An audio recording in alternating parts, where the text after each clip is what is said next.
నమస్తే, welcome to think Andhra. నేను మీ ప్రియాంకారావు.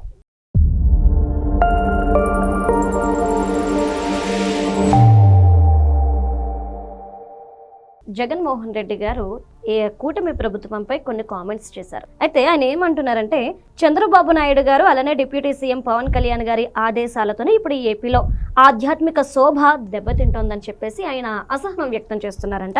ఇంకొకటి ఏంటి అంటే, దేవుడు అంటే భయం భక్తి ఉన్నది ఎవరికి అంటూ ఆయన క్వశ్చన్ చేస్తున్నారు. నెక్స్ట్, హైందవ ధర్మాన్ని ఎవరు పరిరక్షించారు, ఎవరి హయాంలో ఇదంతా జరిగింది అనేసి ఆయన కొన్ని క్వశ్చన్స్ రేస్ చేస్తున్నారు.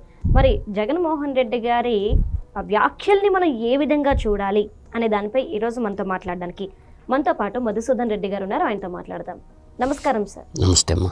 సార్, జగన్మోహన్ రెడ్డి గారు కొన్ని ప్రశ్నల వర్షాన్ని కురిపిస్తున్నారు. అంటే కూటమి ప్రభుత్వం వచ్చిన తర్వాత వారి ఆదేశాల మేరకు ఇక్కడ హైందవ ధర్మం దెబ్బతింటుంది అంటూ ఆయన అసహనం వ్యక్తం చేస్తున్నారు. భయం భక్తి ఉన్నది ఎవరి హయాంలో అనేసి ఆయన అడుగుతున్నారు. సార్, దీనికి మీరేమంటారు? జగన్మోహన్ రెడ్డికి భయం లేదు, భక్తి లేదు, ఈ రెండైతే లేవు. భయం ఉంటే ప్రజాధనాన్ని కొలగొట్టేవాడు కాదు, భక్తి ఉంటే తిరుమల కొండ మీద వెంకటేశ్వర స్వామి చెట్టు కొంపలో వేసి ఉండేవాడు కాదు. గుడి చెట్టు వేసిన గుడి చేటి ఎవరు. అందువల్ల ఏంటంటే భయం భక్తి రెండు లేనివాడు. మీరు ఇందాక ఏదన్నారు పెద్దది ఆధ్యాత్మిక శోభ అని. ఆధ్యాత్మిక శోభ అసలు ఆ పదంకి చూడకుండా రాయమను.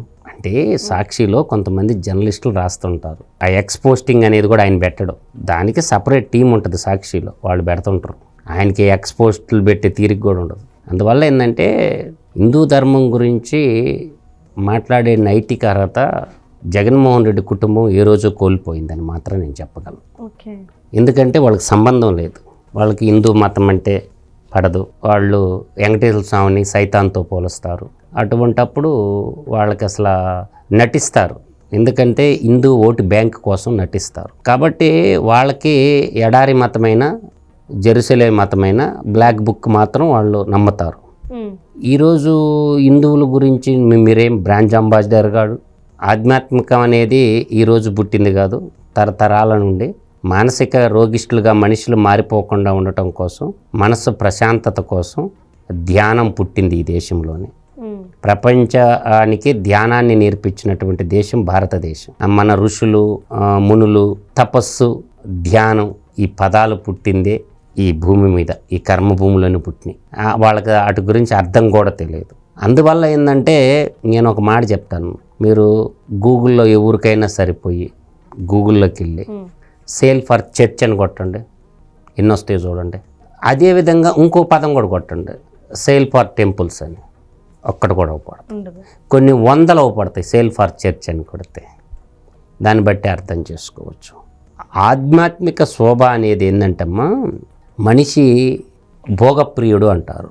మనిషి అనేవాడు విలాసాలకి అలవాటు పడిపోయి, కోరికల పాటు అలవాటు పడిపోయి, తన యొక్క జీవిత గమ్యాన్ని లక్ష్యం వైపు పయనించకుండా కోరికలే గుర్రాలైతే అన్నట్టు పయనిస్తుంటాడు. ఒకప్పుడు సంగీతాన్ని ప్రేమించేవాళ్ళు, ఇప్పుడు దబ డోలు కొట్టుకుంటూ డ్రమ్ములను ప్రేమిస్తున్నారు. సంగీత ప్రియులు కూడా తగ్గిపోతున్నారుగా ప్రపంచంలో. గ్లోబలైజేషన్లో భాగంగా దొంగ భక్తి ఎక్కువైపోయింది. ఇప్పుడు సాఫ్ట్వేర్ ఉద్యోగం కావాలంటే చిల్లకూరి బాలాజీ టెంపుల్ కాడికి పోతే వేసాల దేవుడు అనుకొని మోదీపట్నం బస్సు కిటకిటలాడుతూ ఉంటుంది, బాలాజీ టెంపుల్కి వెళ్తూ ఉంటారు. నేను అనేది ఏంటంటే దైవ భక్తి ఉండాలి కానీ మూఢత్వం ఉండకూడదు మనుషుల్లో. టాలెంట్ ఉంటే ఉద్యోగం దానంతటా అదే ఎత్తుక్కుంటా వస్తుంది. గాలిలో దీపం పెట్టి దేవుడా కాపాడంటే గాలిలో దీపం ఆరిపోద్ది ఎవరు వెలిగించినా కూడా. నేను అనేది ఏంటంటే జగన్మోహన్ రెడ్డి లాంటి వ్యక్తులకి భక్తి భయము రెండూ లేనటువంటి వ్యక్తి అతను. అతనికి 64 కళలో ఒక కళ బాగా తెలుసు, నేను ఎప్పుడు చెప్తా, అదే చోర కళ. అతనికి దొంగతనాలు చేయటం అలవాటు, దోపిడీ చేయటం అలవాటు. అందువల్ల ఈరోజు వాళ్ళే అన్నారు, అంతర్వేదిలో రథం తగలబెడితే ఇంకో రథం పెట్టుకోవచ్చు. రామతీర్థంలో రాముడు శిరస్సు ఖండిస్తే అది రాయే కదా, ఇంకొక శిలా విగ్రహం చేసిస్తాంలే. కనకదుర్గమ్మ గుడి దగ్గర ఎండి సింహాలు రథం మీద పోతే అయ్యే బొమ్మలే కదా, ఇంక 2 చేసి పెట్టుకోవచ్చులే అన్నాడు.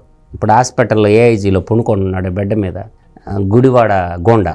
ఓకే, అంటే సార్ మనం జగన్మోహన్ రెడ్డి గారి గురించి తీసుకుంటే ఆయన ఒక మాట అన్నారు, పవన్ కళ్యాణ్ గారు చంద్రబాబు నాయుడు గారు వచ్చిన తర్వాత వాళ్ళ ఆదేశాల మేరకే ఈ విధంగా దాడులు జరుగుతున్నాయి అన్నారు.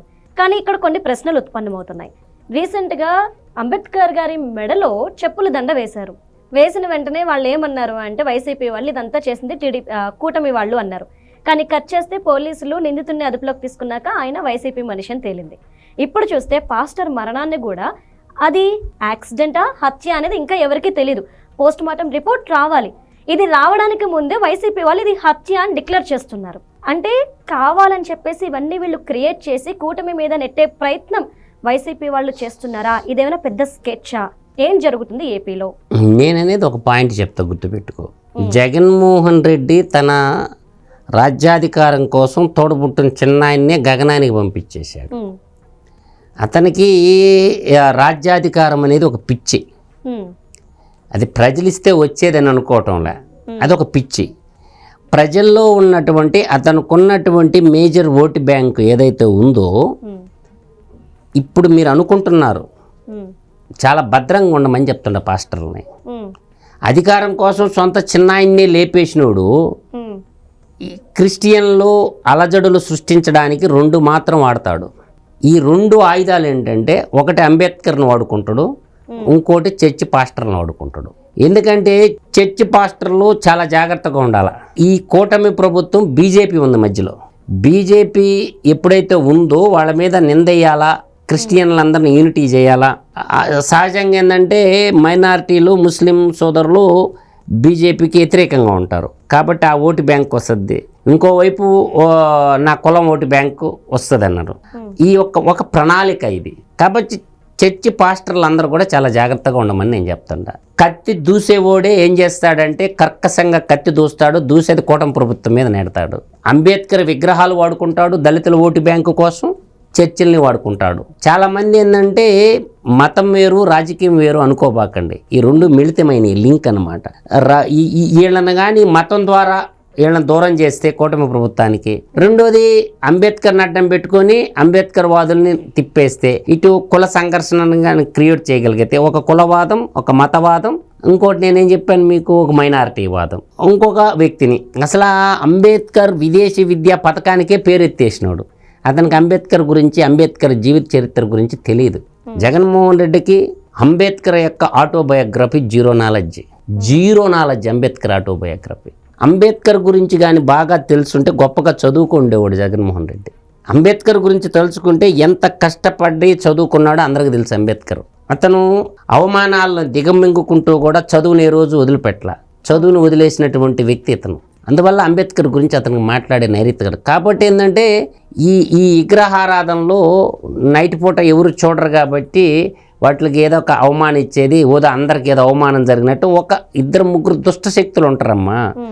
ఒడ్లన్నీ చెడ్డవి కాదు, కొన్ని తాలుగింజలు ఉంటాయి. సమాజంలో ఎవడో ఒక ఎదవ చేసిన పాడు పనికి అది మొత్తం మీద రుద్దాలని ఒక ప్రయత్నం జరుగుద్ది. ఆ ప్రయత్నాల్లో ఆద్యుడు అతను. అటువంటి సృష్టించడంలో ఆ పత్రిక కానీ ఆ ఛానల్ కానీ ఆ వింగు ముందుంటుంది అనమాట. అందువల్ల మా దళితులకి ఇట్ట అయింది, క్రిస్టియన్లకి ఇట్ట అయింది అని చెప్పడానికి ఒక ప్రయత్నం చేస్తున్నారు. ఈ ముందు కూడా ఉధృతం చేస్తాడు జగన్మోహన్ రెడ్డి. కాబట్టి పాస్టర్లు అందరూ భద్రంగా ఉండండి. ఎందుకంటే పస వేసేసినా వేసేస్తాడు పాస్టర్ని. అందువల్ల జాగ్రత్తగా ఉండాలి. ఇమాములు పాస్టర్లు కొంచెం సీసీ కెమెరాలు కానీ గట్టిగా పెట్టుకోగలిగితే దుర్మార్గులు దొరికిపోతారనమాట. అందువల్ల ఏంటంటే ఒక్కటి నేను చెప్తానమ్మా, దైవత్వానికి దేవునికి గమ్యం చేరే వాళ్ళు ఎవరైనా సరే మొత్తం వదిలేయాల.